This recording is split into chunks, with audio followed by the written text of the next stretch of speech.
श्री स्वामी समर्थ. पुन्हा एकदा तुमचं आपल्या यूट्यूब चॅनलमध्ये स्वागत आहे. स्वामी कृपेने तुमचा आजचा दिवस आनंदात जाऊ ही स्वामीचरणी प्रार्थना करते आणि आजच्या व्हिडिओला सुरुवात करते. 16 डिसेंबरपासून या राशींनी थोडं सांभाळूनच राहायचं आहे. सूर्य हा आत्मविश्वास, कीर्ती, प्रतिष्ठा, यश, नेतृत्व आणि ऊर्जेचा ग्रह मानलेला आहे. दुसरीकडे गुरु ग्रह आनंद, सौभाग्य, विवाह आणि ज्ञानाचे प्रतिनिधित्व करतो. डिसेंबरमध्ये गुरुचे घर असलेल्या धनु राशीत सूर्याचे भ्रमण 5 राशींसाठी आव्हानात्मक असू शकते. डिसेंबर महिन्यामध्ये गुरुचे घर असलेल्या धनु राशीत सूर्याचे भ्रमण 5 राशींसाठी आव्हानात्मक असू शकते. 16 डिसेंबर 2025 रोजी सूर्य धनु राशीत संक्रमण करत आहे. जेव्हा जेव्हा सूर्य गुरुच्या कोणत्याही राशीत प्रवेश करतो तेव्हा खरमास सुरू होतो.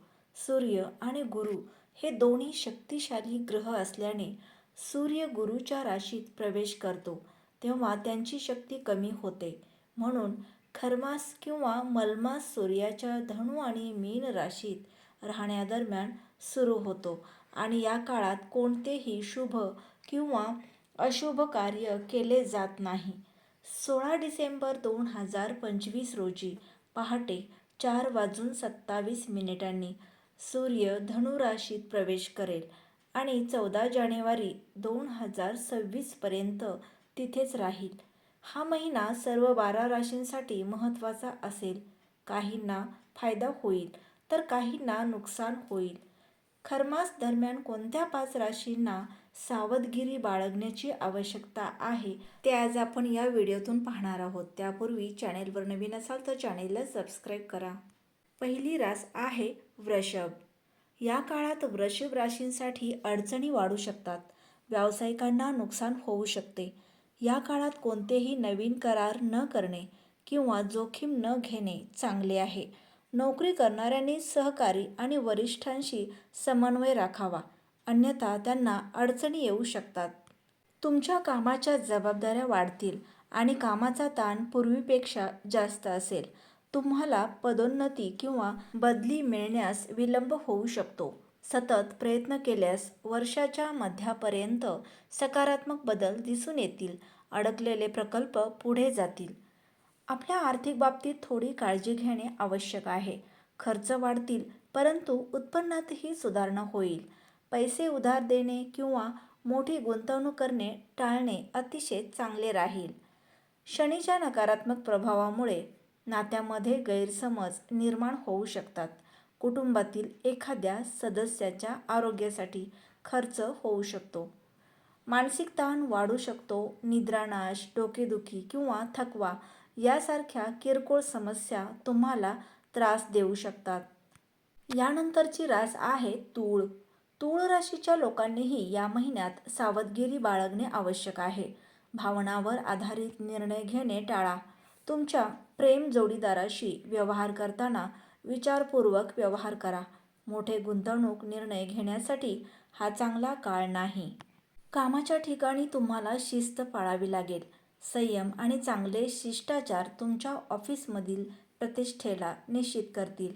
2026 मध्ये एक महत्त्वाची संधी येईल ज्यामध्ये तुम्हाला जबाबदारीने वागण्याची आवश्यकता असेल. जर तुम्ही नोकरी बदलण्याचा विचार करत असाल तर काळजीपूर्वक पुढे जा. आपल्या आर्थिक बाबीमध्ये चढ उतार येत असतील. तुम्हाला पैसे हुशारीने खर्च करावे लागतील. तुम्हाला पैसे वाचवण्यावर लक्ष केंद्रित करावे लागेल. तुम्हाला मागील व्यवहारामधून काही प्रमाणात दिलासा मिळू शकेल परंतु तुमच्या खर्चावर नियंत्रण ठेवणे आवश्यक असेल. आपल्या कुटुंबातील भूमिका तुमची वाढलेली असेल. कुटुंबातील एखाद्या सदस्याला तुमच्या मदतीची आणि भावनिक आधाराची आवश्यकता असेल. प्रेम संबंधात काही कटुता येऊ शकते म्हणून शांतपणे परिस्थिती हाताळणे चांगले राहील. शनीच्या प्रभावामुळे थकवा वाढू शकतो. त्यानंतरची पुढची रास आहे वृश्चिक. वृश्चिक राशीसाठी हा काळ आव्हानात्मक असेल. मोठ्या खर्चामुळे तुमचे बजेट बिघडू शकते. घरात अशांतता निर्माण होऊ शकते. कुटुंबातील एखाद्या सदस्याशी मतभेद होण्याची शक्यता आहे. अनोळखी किंवा नवीन लोकांवर आंधळेपणाने विश्वास ठेवू नका. तुम्हाला अचानक आर्थिक लाभ, अडकलेले पैसे, भेटवस्तू किंवा एखादे सरप्राईज मिळू शकते. मित्रांच्या मदतीने तुम्ही गुंतवणूक करण्यात यशस्वी व्हाल. नवीन वर्षाचे आगमन तुम्ही अगदी आनंदाने करणार आहात. आपल्या करिअरमध्ये योग्य बदल होण्याची शक्यता आहे. त्या व्यतिरिक्त तुमची आर्थिक ताकद वाढेल.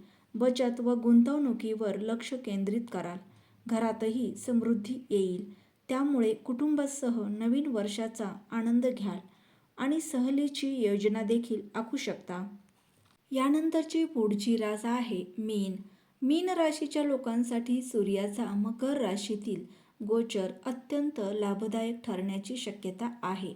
सूर्य तुमच्या राशीच्या 11व्या भावात प्रवेश करणार असून हा भाव लाभ, उत्पन्न आणि इच्छापूर्ती दर्शवतो. या काळात करिअरमध्ये उल्लेखनीय प्रगती होऊ शकते. मेहनतीचे योग्य फळ मिळेल. नोकरीत पदोन्नती, नवीन जबाबदाऱ्या किंवा वेतनवाढीचे संकेत आहेत.